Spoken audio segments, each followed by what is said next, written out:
बघ, खरं तर एक मरकडवाडीचाच इश्यू नाही आहे. महाराष्ट्रातल्या प्रत्येक गावामध्ये हा इश्यू निर्माण झालेला आहे. जनतेच्या मनात अजूनही आलेलं सरकार हे जनतेच्या मनातलं नाही, जनतेच्या मतातलं नाही. सरकार कसं आलं हेच लोकांना अजूनही महाराष्ट्रात संभ्रम आहे. त्यामुळे अनेक गावामध्ये ग्रामसभेचे ठराव घेण्याची प्रक्रिया सुरू झालेली आहे महाराष्ट्रात. आणि याची दखल मुख्यमंत्री काय घेणार? याची दखल माननीय निवडणूक आयोग आणि माननीय सुप्रीम कोर्ट यांनी याची दखल घेतली पाहिजे. हा असंतोष लोकशाहीमध्ये या पद्धतीचा निर्माण होणं, दिवसाढवळ्या लोकशाहीचा खून होणं, याची दखल या निमित्तानं या दोन्ही संस्थांनी घेतली पाहिजे, या संविधानिक संस्थांनी घेतली पाहिजे. ही भूमिका आता महाराष्ट्राच्या जनतेची आहे आणि म्हणून या पद्धतीच्या ठरावाची मोहीम आणि मॉक पोलिंगचं दृष्टिकोन ठेवून लोक काम करतात. तर याची दखल घेतली गेली पाहिजे, ही भूमिका काँग्रेस पक्षाची आहे. अजूनही त्यांचा कुठला प्रोग्राम आलेला नाही. आला की आम्ही तुम्हाला कळवू.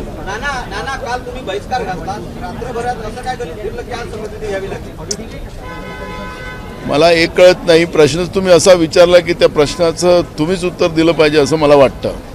कारण की मूळ प्रश्न असा आहे की आत्ताच ते जो पहिला प्रश्न विचारला त्या प्रश्नावरच मी सांगतो की जनतेच्या भावना आहेत की हे जे सरकार आहे जनतेच्या मतातलं नाही. आमची मतं चोरली गेलेली आहेत. रात्री 76 लाख जी मतं वाढली तिथंच हा सगळा सगळी दाळ काळी झालेली आहे. त्यामुळे लोकांच्या भावना आहेत आणि जनभावना मांडणं त्याच्यासाठी हे सभागृह आहे. त्यानिमित्तानं हे विधानसभा आहे, त्यानिमित्तानं लोकसभा आहे आणि त्या दृष्टिकोनातून जनभावना मांडण्याचं काम आम्ही काल केलेलं आहे. आम्ही निवडून आलेले आमदार आहोत. आता विधानसभेतही ही लढाई आम्ही लढू आणि रस्त्यावरची लढाई लढू. त्यामुळे आज जो काही प्रोग्राम होता त्या आधारावर आज आम्ही सगळ्या आमदारांनी शपथ घेतलेली आहे. नाना जिस तरीके से मरकड़वाली में वहाँ पर एक तय किया गया कि हम प्रस्ताव पारित करके और लोग चुनाव आयोग को भेजेंगे, इससे क्या आपको लगता है कि चेंजेस होगा जिस तरीके से? बिल्कुल. आखिरी मेरा वोट वो मेरा अधिकार है.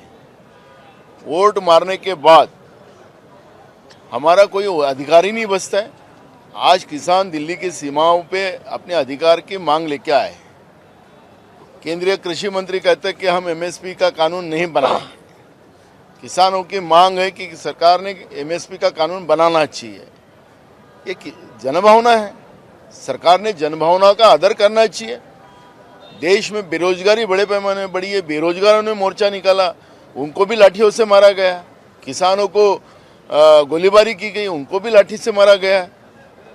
तो एक वोट मारने के बाद उनका अधिकार ही बचता नहीं. तो मेरा वोट सही सलामत है या नहीं है, और मेरा वोट मैं जिसको वोट मारता हूँ, जिस विचारधारा को मार रहा हूँ, वो उसी को जा रहा है कि नहीं, ये शंका अगर मन में आती है तो यही मेरा व्यक्ति स्वतंत्र के ऊपर मेरा उसका वायलेशन हो रहा है.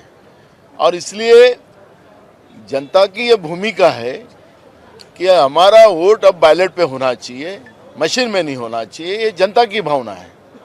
और वही भावनाओं को लेके मरकड़वाड़ी में जिस तरह से लोगों ने मॉक पोलिंग करने की भूमिका ली, खुद का कंट्रीब्यूशन हुआ के लोगों ने किया, लेकिन चुनाव आयोग और राज्य की सरकार ने पुलिस के दबाव के आधार पर उनके बूथ कैप्चरिंग कर लिया, उनके ऊपर गुन्हे दाखिल कर लिया. आखिर तुम लोगों के अधिकार का हनन कैसे कर सकते हो? और इसलिए उस गांव के लोगों ने, मरकड़वाड़ी के नहीं तो पूरे महाराष्ट्र में ये भूमिका हर गांव में शुरू हो गई है. हर गांव में ग्राम सभा का ठराव लेने का काम शुरू हुआ है. जो संस्था हो, जिला परिषद हो, नगर पालिका हो, यही संस्थाओं में भी अब ठराव लेने का काम शुरू हुआ कि अभी आने वाले सभी चुनावों में वोटिंग ये बैलेट पे होना चाहिए. ये मांग महाराष्ट्र में से सब तरफ से शुरू हो.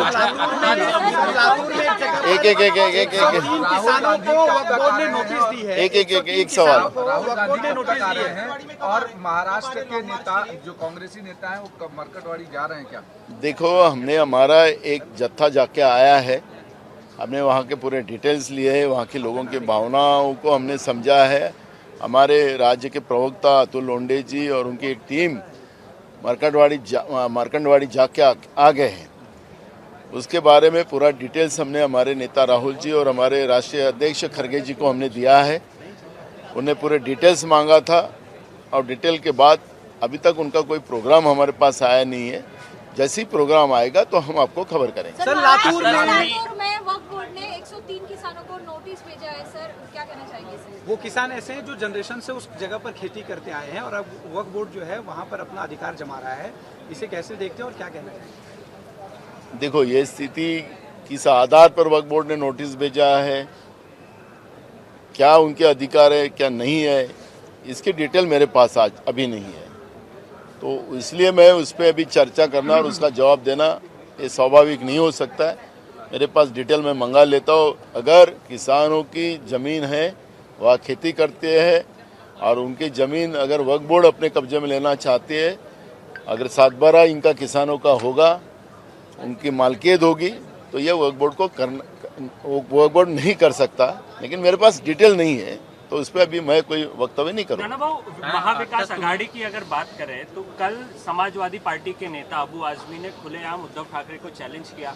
उन्होंने कहा कि वो बाबरी मस्जिद का डिमोलिशन सेलिब्रेट कर रहे हैं। तो क्या उद्धव ठाकरे कंफ्यूज्ड हैं महाविकास आघाड़ी में, या आप लोगों की जो विचारधारा है भले मैच नहीं करती है लेकिन सहयोगियों के आइडियोलॉजी का ख्याल नहीं रखा जा रहा है क्या? देखो, अबू आजमी जी को मैंने आज भी ढूंढा, आज भी वो हाउस में नहीं थे।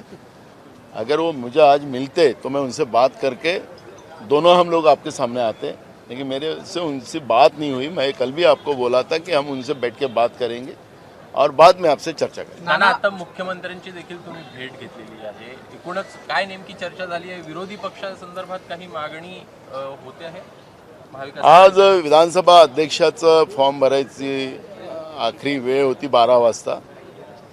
आम्ही 11:30 वाजता माननीय मुख्यमंत्र्यांना भेटलो।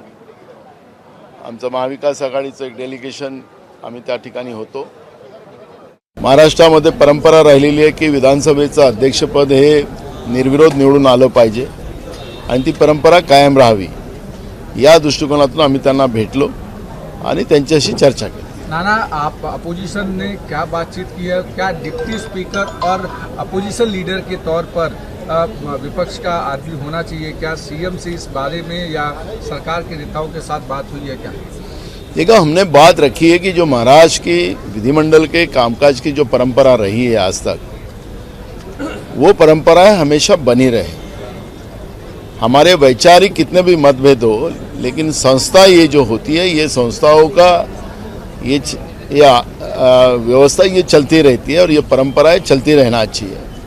और इसलिए अपोजिशन के पास डिप्टी स्पीकर का ये पोस्ट होना चाहिए। अपोजिशन लीडर की जो अभी कानूनन जो प्रॉब्लम हुआ है उसको कैसे ये कर अपोजिशन लीडर कैसा बनाया जाए, उसके ऊपर चर्चा शुरू है। तो मुझे लगता है कि हमने दोनों बात रखी है उनके पास।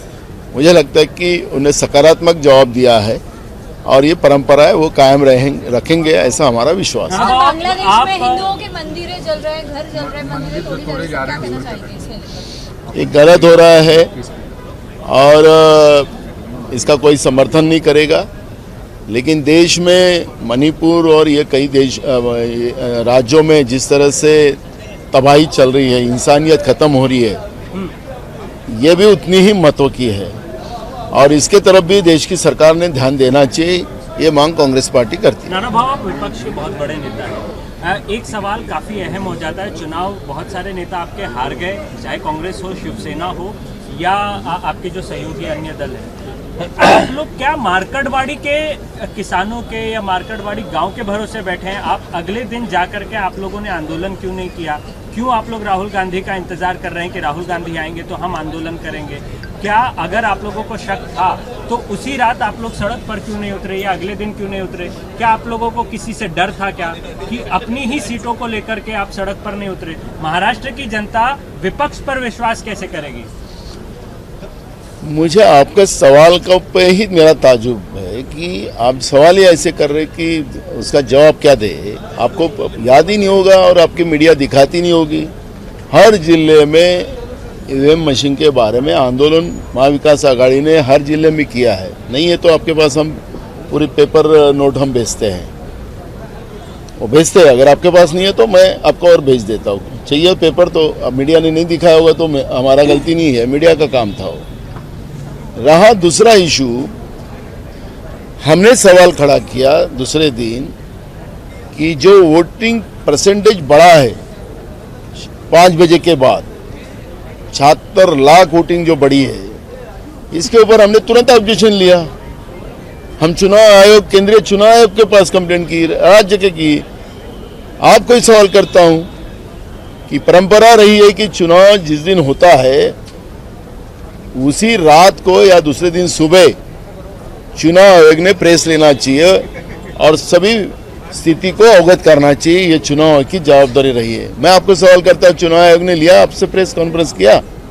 नहीं, अभी तक तो फिर क्यों नहीं लिया? तो क्यों नहीं आपने दिखाया, क्यों नहीं बात की उनसे? वो परंपरा है क्यों तोड़ी गई? आपको पता है डाटा गायब कर डाला। अभी हमारे पास स्क्रीनशॉट है उसके पास, उनकी जो पहले वाली जो डाटा डाला है। अभी तुम देखो उनके इसमें उन्हें सब डाटा गायब कर दिया। क्यों छुपा रहे हो? हमने तो सवाल खड़े किए थे, सवाल हमने खड़े किए, लेकिन आप दिखाने में कम पड़ रहे हो तो हम क्या करें उसके लिए? और हम लोग जब लोकतंत्र की बात करते हैं तो पाकिस्तान हो, श्रीलंका हो, इसमें कि लोकतांत्रिक व्यवस्था खत्म हो रही है। अब आज आपने टाइम्स ऑफ इंडिया देख लो, हिंदू पेपर जो राष्ट्रीय बड़े बड़े पेपर जो है, सभी पेपर ने पाकिस्तान के बारे में और देश में जो अभी लोकतंत्र चल रहा है, जैसे वहाँ का लोकतंत्र खतरे में है वैसे अब हिंदुस्तान का लोकतंत्र खतरे में है। इस तरह का आर्टिकल हिंदू ने भी लिखा है, टाइम्स ऑफ इंडिया ने भी लिखा है, सभी बड़ी बड़ी पेपर्स में आज के इसमें आपको बड़े बड़े आर्टिकल देखने मिल रहे हैं। हम ही नहीं तो पूरे विश्व देश के लोकतंत्र के ऊपर सबकी नजर है। पाकिस्तान जैसा देश लोकतांत्रिक व्यवस्था में खत्म हुआ, हिंदुस्तान खत्म होते जा रहा है। वही बात आज हिंदू ने लिखी है, वही बात आज टाइम्स ऑफ इंडिया ने लिखी है। तो हमारा अकेले का कहना नहीं, हम हमारे इससे आपको पता होगा कि उत्तर प्रदेश की सरकार ने अब मोर्चा निकालने का भी बैन कर दिया। उत्तर प्रदेश की सरकार ने, क्या ये लोकतंत्र में सही है? हमारी बात रखना है और हमें मोर्चा निकालना है, उसके लिए गवर्नमेंट बैन कर सकती है? ये बड़े इशू है। इसलिए अपोजिशन के एग्जाम लेने से हम चौथा स्तंभ की भी जो जवाबदारियां है, वो चौथा स्तंभ की भी जवाबदारी को हम लोगों ने निभाना है। हम लोग हमारे तंग से कर रहे हैं। हमारा हर जिले में हमने जो वोटिंग जो हुई है उसके बारे में हम लोगों ने सब जगह आंदोलन किया है। हमारी चल रही है। हम लोग, मैं खुद चुनाव आयोग के पास, केंद्रीय चुनाव आयोग के पास मैं खुद डेलीगेशन में गया था।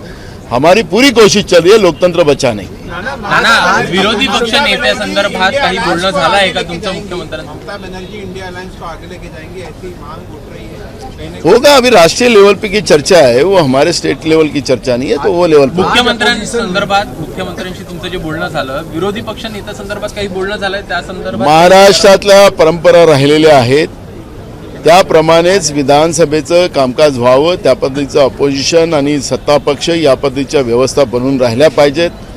म्हणून विधानसभा अध्यक्षपद हे बिनविरोध व्हावं ही आपली परंपरा राहिलेली आहे। त्याच्यामुळे त्या परंपरेप्रमाणे फॉर्म पण आम्ही भरायचा नाही असं ठरलेलं होतं आणि त्याच्यामुळे आम्ही आज फॉर्म भरलेला नाही। माननीय मुख्यमंत्री महोदयांना आम्ही सांगितलं की विरोधी पक्ष नेता याबद्दलची पण एक व्यवस्था या ठिकाणी असली पाहिजे। उदाहरणार्थ आम्ही त्यांना सांगितलं की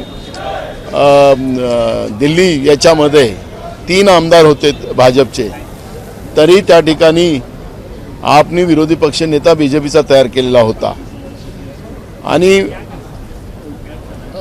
विधानसभेचं उपाध्यक्षाचं पद हे विरोधी पक्षाकडे असतं। त्यामुळे या दोन्ही जागा विरोधी पक्षाकडे मिळाव्यात अशी भूमिका आम्ही त्यांच्यासमोर मांडली आणि त्यांनी सकारात्मक उत्तर दिलेलं आहे। त्यामुळे उद्या होणाऱ्या विधानसभा अध्यक्षाची निवडणूक ही बिनविरोध होणार। एबीपी माझा, उघडा डोळे बघा नीट।